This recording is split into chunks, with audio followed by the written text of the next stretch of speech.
Here I have iPhone 14 Pro, and today I'm going to show you how to take a burst shot or the series of photos on this device. So firstly you have to open settings, then go to the camera section and enable use volume up for burst here. So when you have this feature enabled, you just open camera, and when you're in the normal photo mode you hold down volume up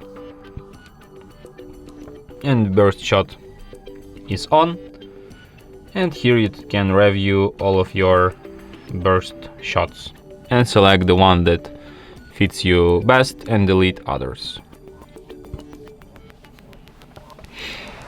And that's it. Thanks for watching.